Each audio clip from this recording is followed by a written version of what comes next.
Sinead, thank you so much for joining me on the Pregnancy, Birth and Recovery podcast. I really appreciate you taking the time to chat because you are a busy new mum. Very busy at the moment, yes. Amazing. Well, let's start off. Could you, for those who are listening, really quick, brief overview, what's happened to you in the last year? Wow. Where to start? Well, in the last year, I have been pregnant and I've delivered two beautiful twins, Harper and Declan, who are now 4 months and 2 weeks old today, actually, which is exciting. And this is our first twin birth story, so it is super exciting to chat. Because, I haven't had twins on before. Really? Well, I'm happy to be your first twin mom. Beautiful. Tell me a little bit about your journey to becoming pregnant with your twins. Wow. Okay. Where to start? It's kind of a bit of a long, twisted story, I guess. So my husband and I got married September 2020. We had a COVID wedding, and we decided we were ready to start trying for a baby.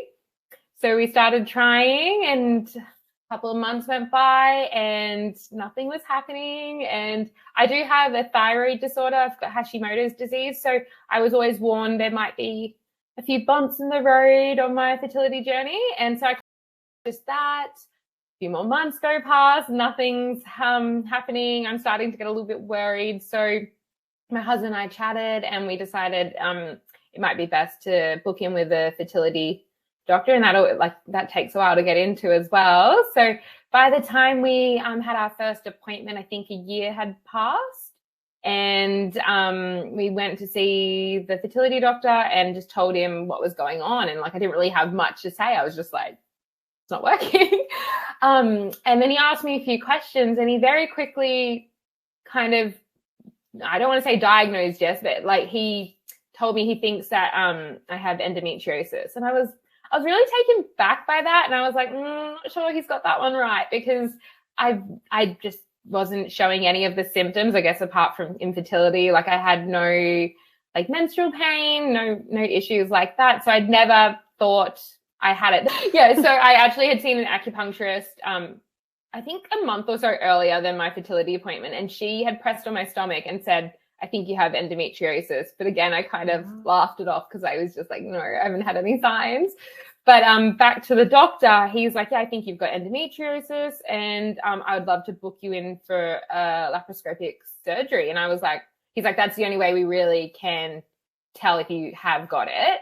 So I think a few weeks later, I was in for surgery, and when I got out of surgery, and I had my next appointment, he was like, you basically are a host for endometriosis. You are smothered in it. The highest stage. He's like, if it got any closer to your bowels, you would know about it. And he's like, that's probably the reason, you're not feeling the pain yet.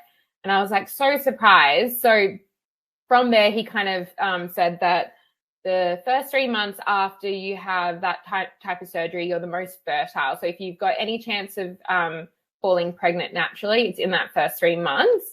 So we went to give it a try, and on the first month, I couldn't even believe it. We fell pregnant. The first menstrual cycle after the surgery, fell pregnant straight away. And I was in absolute shock and the happiest I'd ever been, because it'd been a rough year.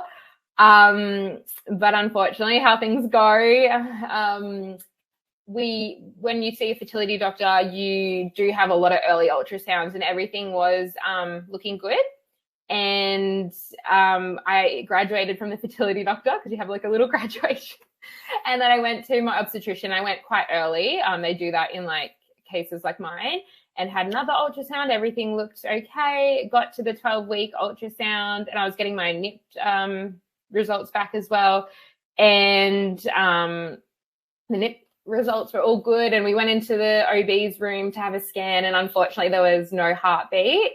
I was honestly in shock. I remember looking at I saw it in his face before he said it. So yeah, it took my brain a minute to catch up to his expression and the words coming out of his mouth.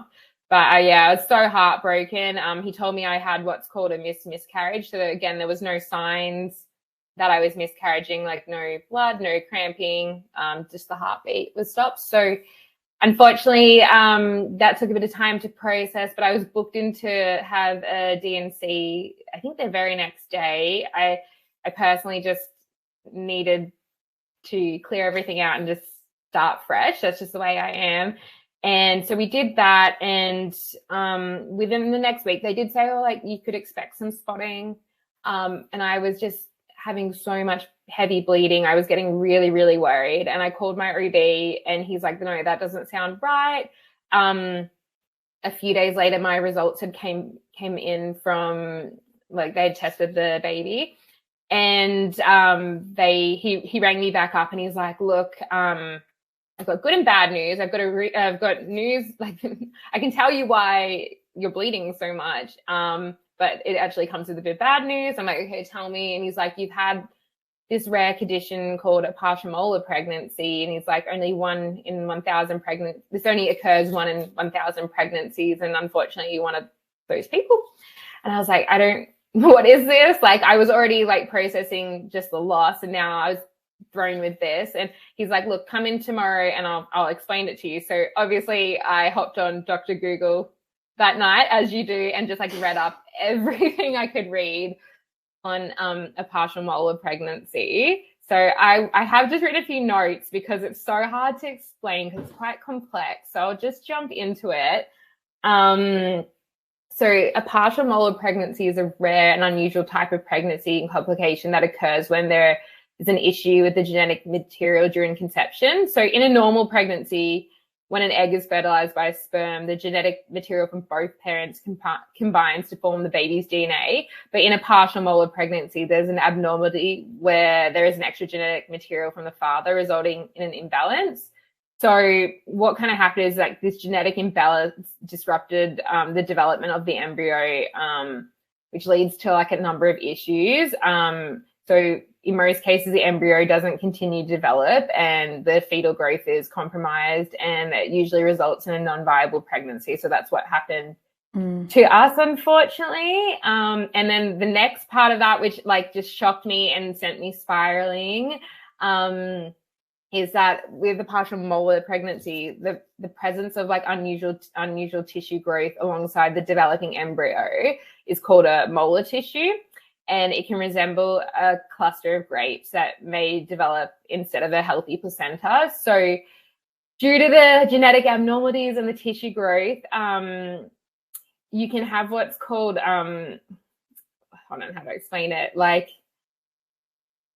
how can I explain it? It can turn into a form of cancer. So, sorry, I've just lost I might have to record it. Yeah, typically do have to record. Sorry, I had it all written down. I'm not sure what I've done. No, that's okay. Take your time.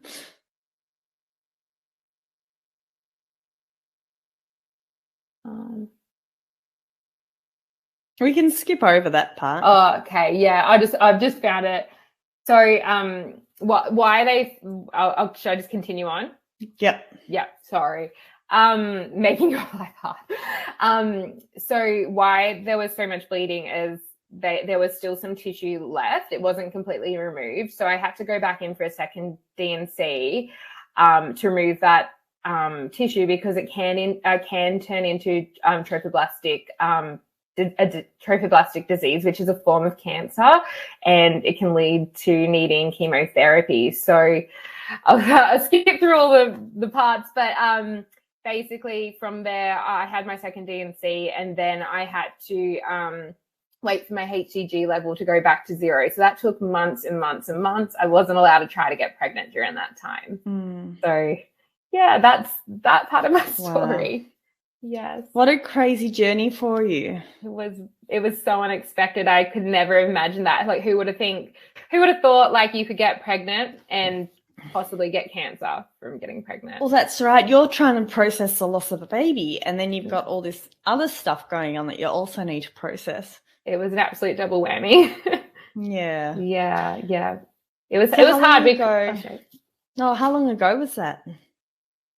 That must have been in 2021. I think around, do you know, actually, I think it was actually today that I lost the baby about 2 years ago. Yeah. Aww. Today or tomorrow, I'd have to double check my notes. But yeah, so ironic that we're having this podcast.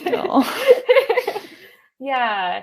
No, I'm all good now. Like, it was obviously very difficult, horrible, worst time of my life, to be honest.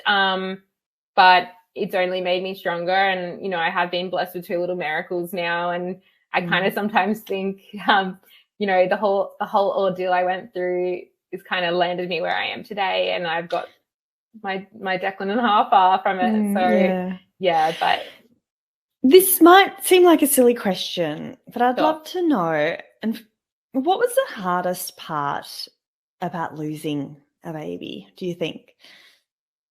It comes in, I guess there's so many different parts to it. Like, for me, and I'm sure many women out there that are struggling with fertility can relate, that it's such a long road to get there. So when you do lose the baby, you know, you're obviously dealing with you're mourning the loss, but then you're also mourning all that time that you were trying, and then, you know, you've got a whole another journey ahead of you to try to get back to that point again.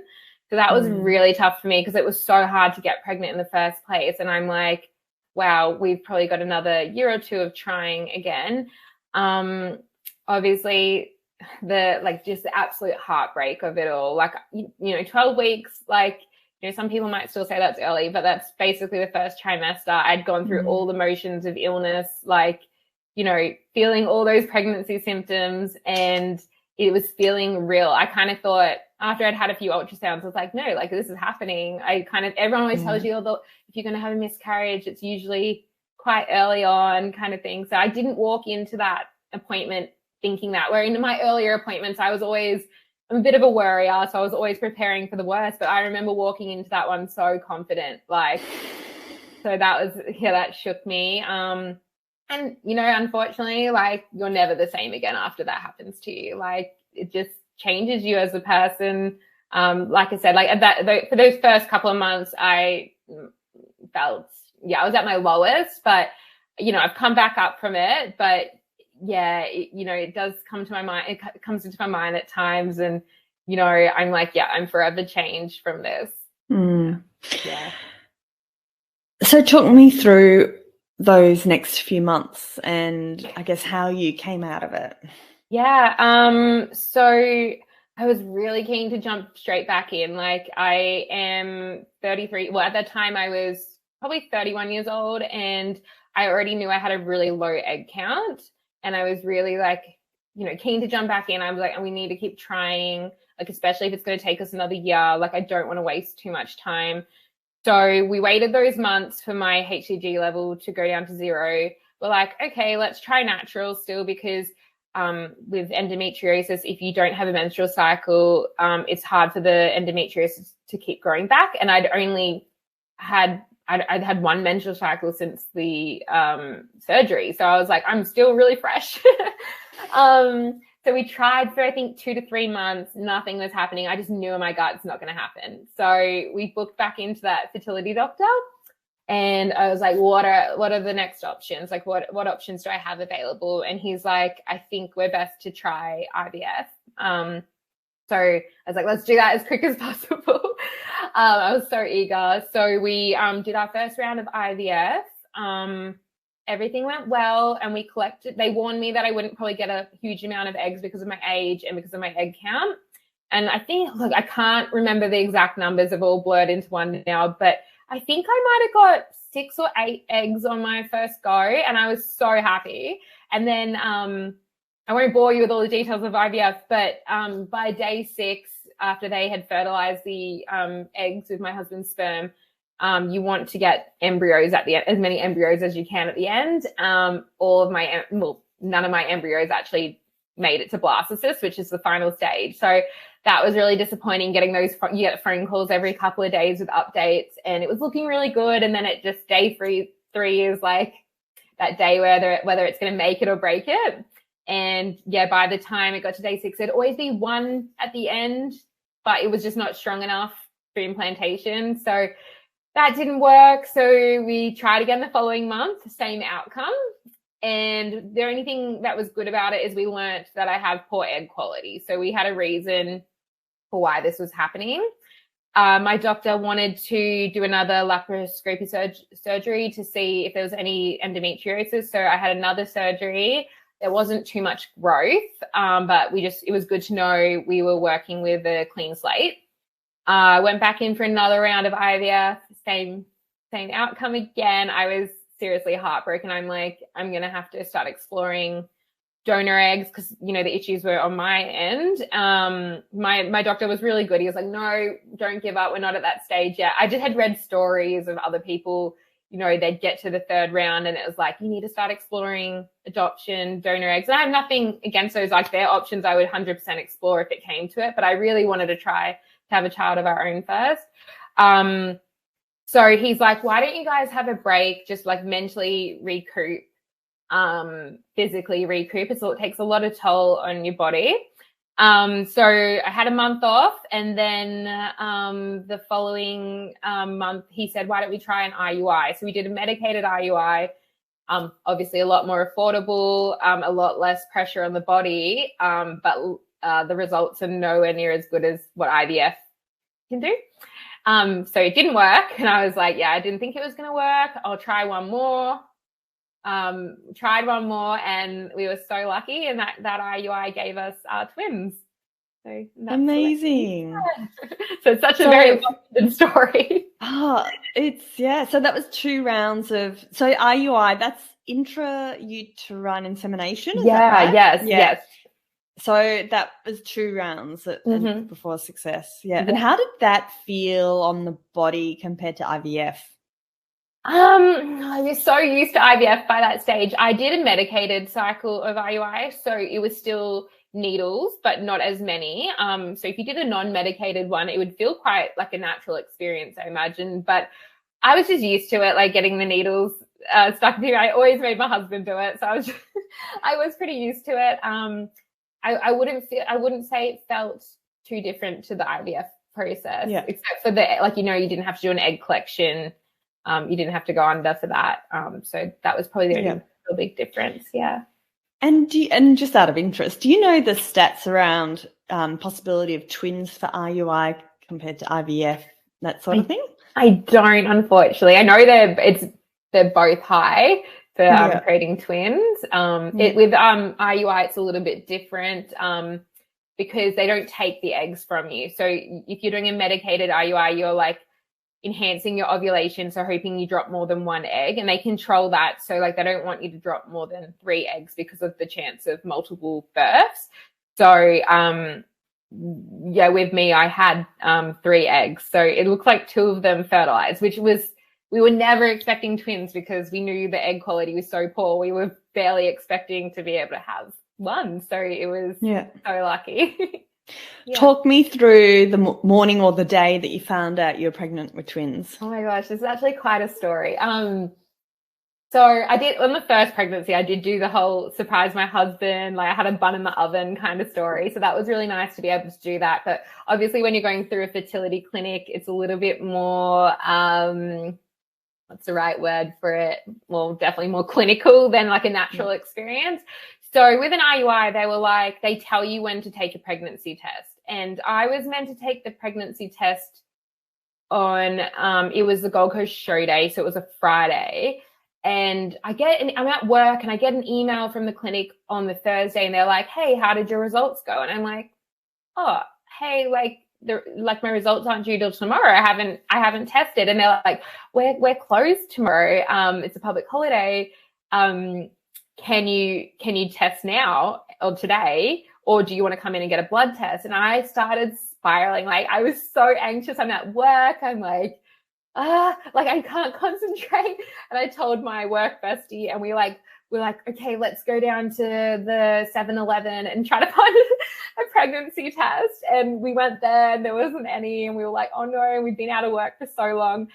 We came back and I was like, okay, I just told the team I've got to go to a doctor's appointment.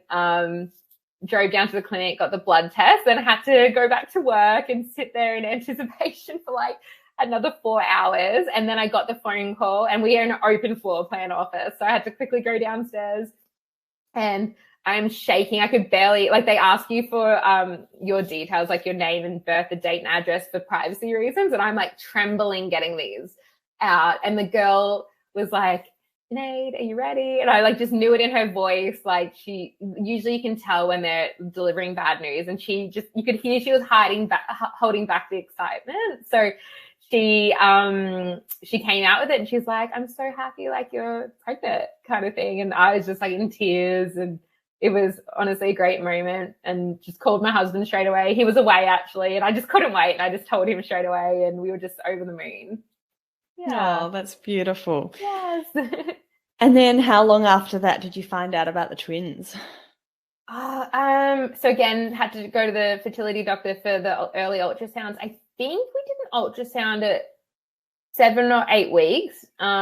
All I was hoping for was a heartbeat, to be honest. And I was feeling a little bit sick, but I wasn't throwing up or anything. And I said to the doctor, I'm just feeling a little bit sick. And he was in the chair, and he's like, I've got a reason for your sickness. And I was like, yeah, I'm pregnant. Like, yeah, I know. And then he like moved the ultrasound stick to the right, and he's like, we kind of knew what like to look for now after we had one pregnancy, and we were like, is that 2 sacs? And he's like, yeah, you're expecting twins. And we were like, we didn't talk for the rest of that appointment. We went back into his room, and he's like, do you have any questions? And we were like, no. And then we had driven separate cars, like we'd both been at work and come in our lunch break, and we went and sat in my car, and we were just both like looking at each other laughing, but like in shock, trying to like process everything. We just never expected that in our wildest dreams, like especially after all the challenges we've been facing. Yeah. And how did you find the enjoyment of pregnancy, knowing that you're having twins, but also knowing that you'd had a previous miscarriage?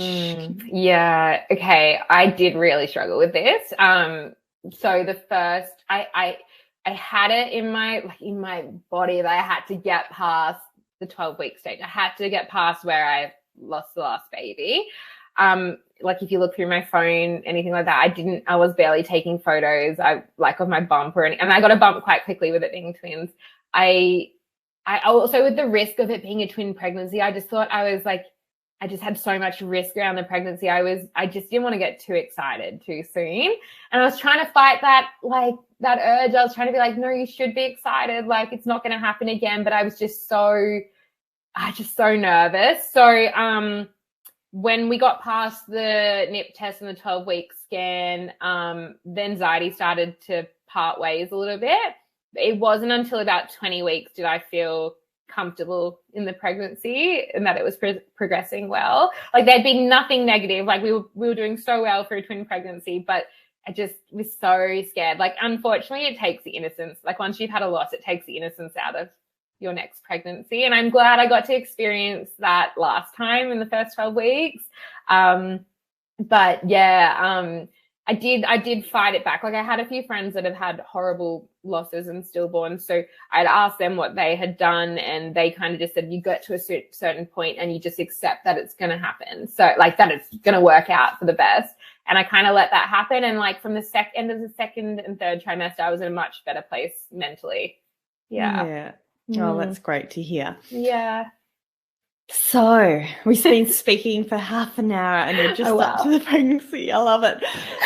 So tell me, you've got birth coming up. You're towards the end of the second trimester. You're accepting the fact that, you've got a beautiful twin pregnancy. Yeah. Do your thoughts start to shift to the birth and how you're going to birth? We actually made a decision quite early on when we met with my OB. We did decide to do a C-section birth, just because of the risk of twin pregnancy, and I think also just to ease my mind. I always imagined doing a vaginal delivery when I thought I would have one baby. I just think I didn't want to put any more risk. I know there's still risk of the C-section, but I just personally didn't want to put any more risk on the pregnancy. So we just decided that to go the C-section. And honestly, it just took a load of pressure off my shoulders. Like, I didn't have to think about delivery too much. through the pregnancy. Obviously, I was mortified about a C-section as well. I was so scared. I always used to be like, if you'd asked me prior, I always used to be like, no way, I'm not having a C-section. Like, that sounds so scary. Like, no, I'd much rather do it naturally. But then I started thinking about them cutting me open and I was getting really nervous. But no, I got comfortable with it in the end. Yeah, great. Yeah. And what helped you with the preparation for a cesarean? I spoke to a lot of my friends that had had a cesarean, and they just kept reminding me, like, you can't feel anything. It looks a lot worse than it is. Just relax. It's over so quickly. I also had a private midwife, and she walked us through, cesarean and showed us some videos. And then we also watched a few videos ourselves, my husband and I, just to like get prepared. Also my OB and his nurse, they also walked us through it a few times. So I got really comfortable with what to expect. And like, the thing is, I'm not afraid of surgery because I've had so many surgeries. But it was more the fact that I was going to be awake. I hadn't had like a surgery being awake. So that was where my fear was stemming from. But I can tell you it was nothing. I shouldn't have got myself worried. Well, that's good to hear. It's good to hear that you shouldn't have got yourself worried and that all ended up well. Talk us through the morning of the birth. Yes. How were you feeling? What were the excitement levels like? How nervous were you feeling? Talk us through it. Yeah, I actually woke up at peace on that day. I did wake up early though. My appointment I was set for surgery at 8:30 a.m. or 8 a.m. Sorry, 8 a.m. And I woke up at something like 4 a.m., which I guess is to be expected. We had to be at the hospital at 6 a.m. anyway. Woke up, we were really calm. We were it was very surreal. It was very like, we're having a baby today. Like, I guess there's no labor. So there's nothing like, it's just a normal day when you wake up in a way.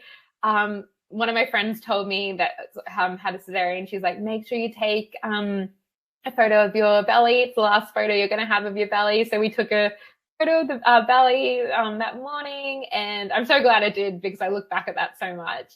Hopped in the car. We had a beautiful sunrise, and we were just driving to the hospital. And the whole time we were just like, I could tell we were both starting to get a little bit nervous, but we were both like, we're having our babies today. Like, what? Like, and we were talking about how random it is that we're just like driving to the hospital, just going to walk in like normal, and in like an hour we're going to have 2 babies. Like, we're going to meet our babies. So that was weird, but like good weird. And then when we got to the hospital, the nerves kicked in, like absolutely, for both of us. And we're in the waiting room, and us, the C-section was delayed half an hour, and I was just like getting really anxious.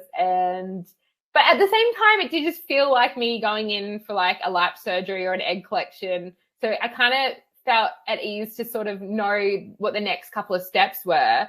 Got to anesthetic bay, just waiting to go in. And then once we got in, everyone was in such good spirits. Like, we had such a good team, like had the music going.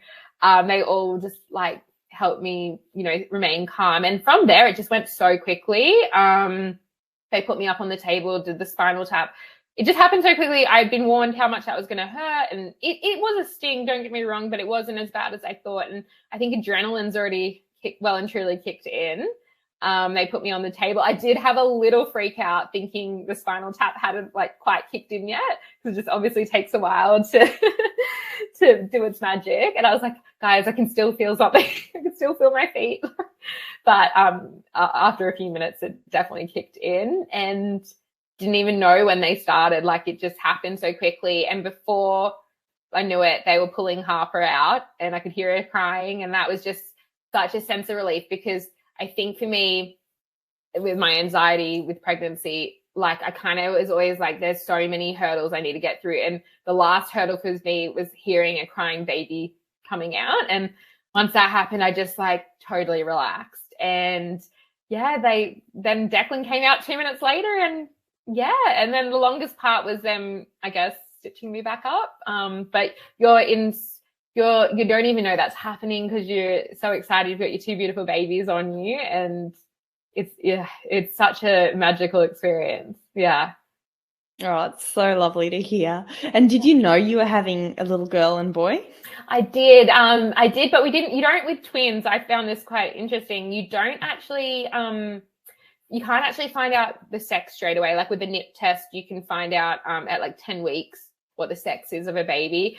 Don't quote me on this. I can't remember how it works, but they can tell you if you're having two boys, but they can't tell you. They can tell you if you're having two boys or one boy, and they can't tell you what the second. No, sorry. Let me start again with that. They can tell you if you're having a boy, but they can't tell you what the second gender is at that early stage, and you have to wait till like 13 weeks. They can sort of tell you, but it's not guaranteed, and that you have to wait all the way to 20 to know for sure.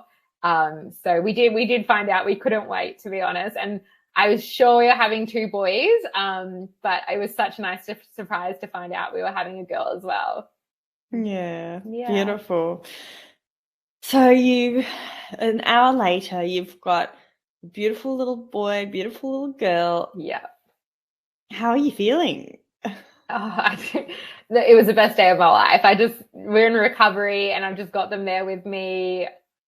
It was just such a sense of relief and like overwhelming joy that we finally got to where we wanted to be after nearly, I think, 3 years. So I was just so happy to finally have my little miracles in my arms. And we were so happy because we'd been warned that there could be potentially nursery time because they did come at 37 weeks. And, with twins, there's always a risk if they're not over a certain weight, they have to go. And they were perfect. They never left our side the whole time we were in hospital. So that was such a relief also.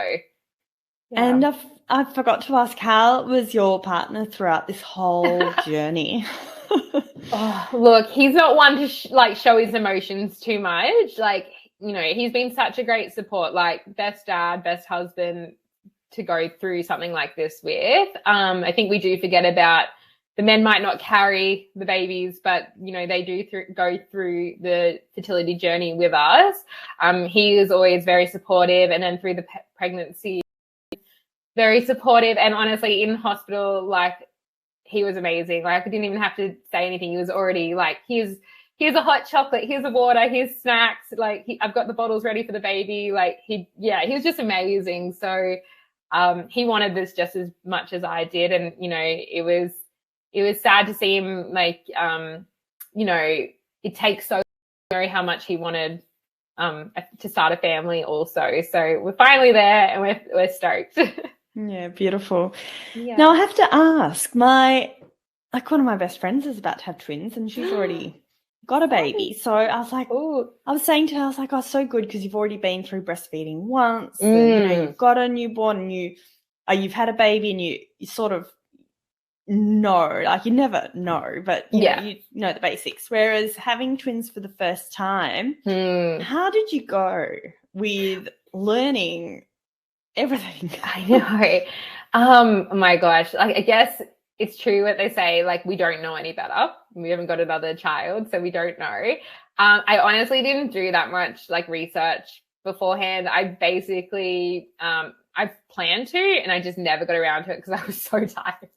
But I would watch a few like videos like on TikTok and stuff. I actually found like TikTok really helpful, as random as that is, with like twin pregnancies. And yeah, with learning, the midwives in the hospital were incredible, but at the same time, everyone had different opinions, which was quite confusing. We were lucky we had our private midwife come out before. She kind of prepped us with what we needed to know. And then after the hospital stay, the midwife came out and just got us straight away onto a routine.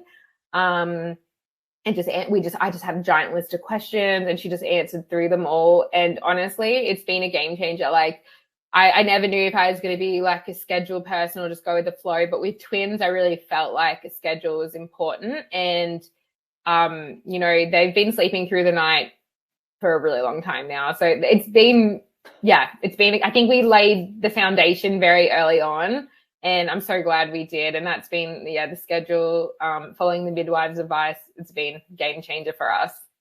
Yeah. Okay. Backtrack. Because I know 90% of mums listening will think, how on earth?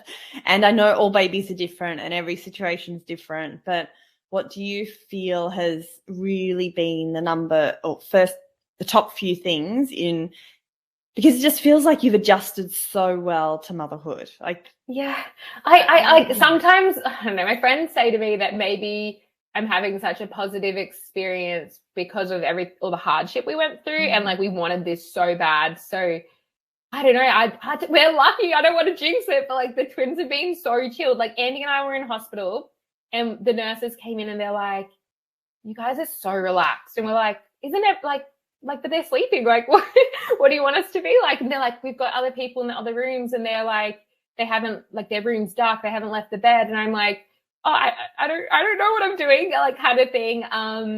We would talk to each other, Andy and I, and we were like, you know, everyone scared the life out of us while I was pregnant. They're like, your life will never be the same. It's going to be so hard, kind of thing. And I didn't listen to it a lot at the start, but towards the end, when it was starting to feel real, I got really like anxious. So I don't know, like we were just literally, yeah, just shocked that they've been the way they've been, and just thinking like the schedule, yeah, just sorry, I'm having real mum brain. I just actually forgot your question. How did you go? How did you manage? Yeah. No, not at all. I don't know. I went with the flow. The schedule was a game changer. I honestly think if we didn't follow the schedule, the experience, and if they didn't sleep as well as they did, I think I'd be going through a very different experience. But I think my biggest advice is to stay calm. Like, I just tried to stay calm and relax. Like, that's what it's been for us. I know everyone's experience is different, so I think it can depend baby mother attitude towards it. Yeah. So talk us through breastfeeding. Like are you breastfeeding like twins? How have you gone with it? Yeah, what an experience. That was where I was most uneducated. I had no idea. I was like, I'm just gonna like see what happens in the hospital. I'll get the midwives to help me. I want to give it a shot, but I know it's gonna be difficult with twins. So whatever happens. I just kind of went in with that mindset. Had my big tandem twin feeding pillow in the hospital. I would do the football hold and breastfeed both of them. So the midwives kind of helped me get that sorted. But at the start, because with the C-section, it can take a little while for your milk to come in.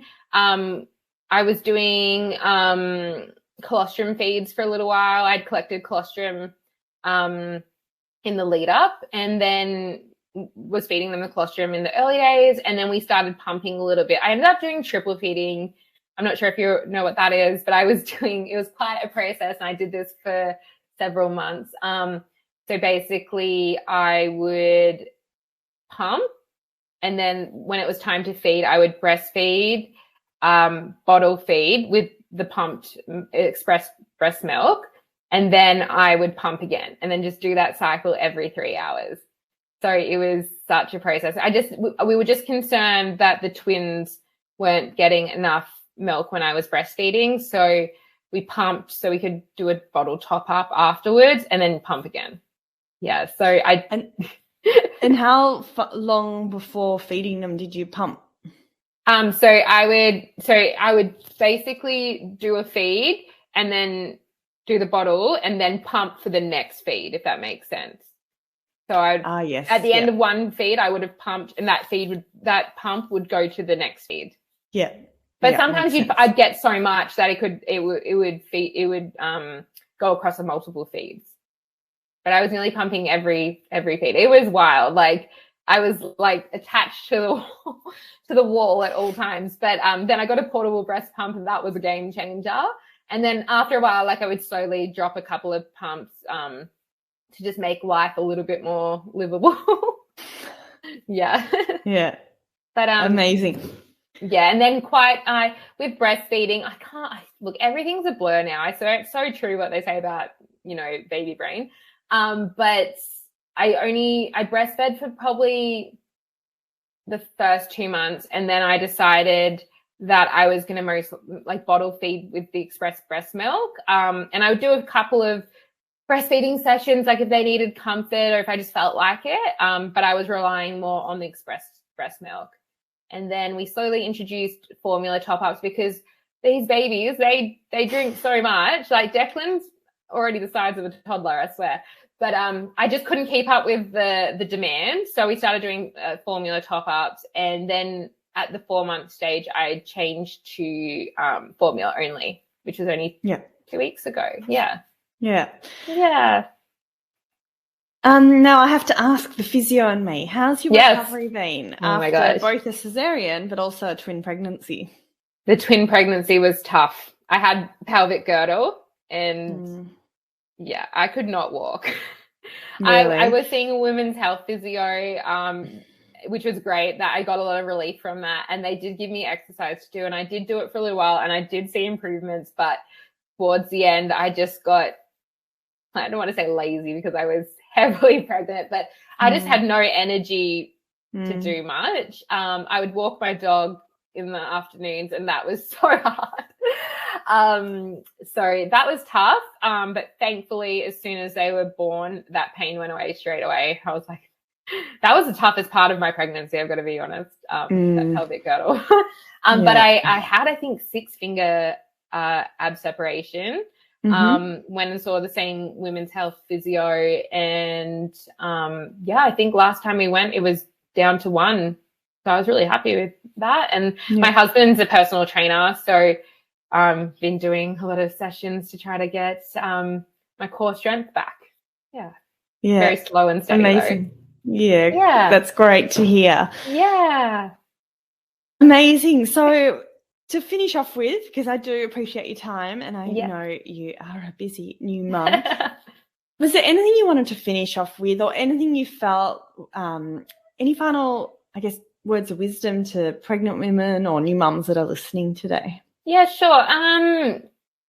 For me, I feel like through social media, there's a lot of negativity around pregnancy and the first few months of giving birth and having a newborn.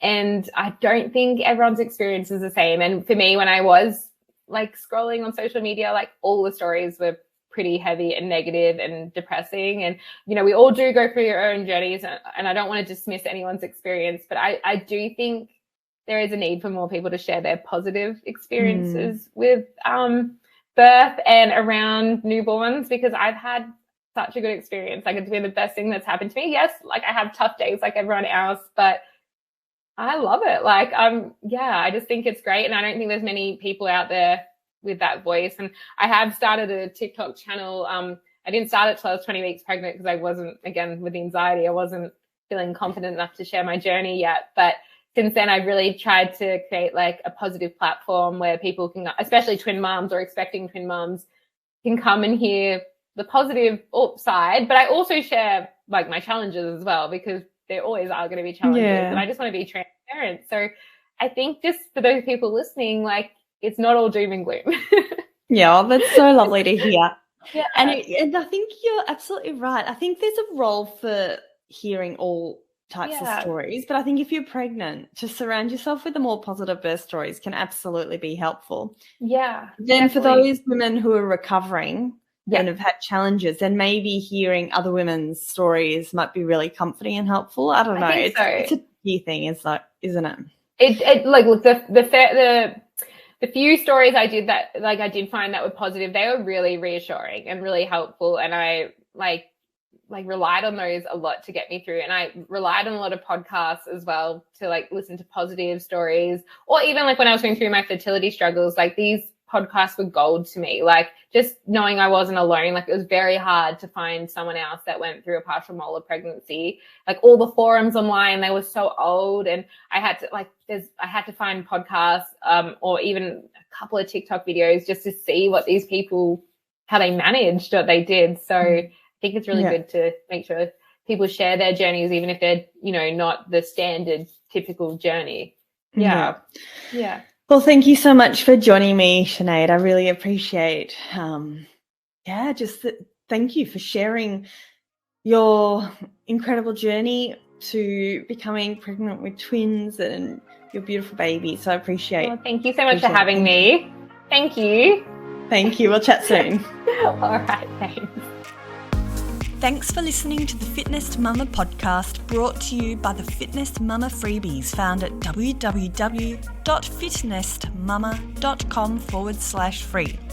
So please take a few seconds to leave a review, subscribe so you don't miss an episode, and be sure to take a screenshot of this podcast, upload it to your social media, and tag me at Fitness Mama so I can give you a shout out too.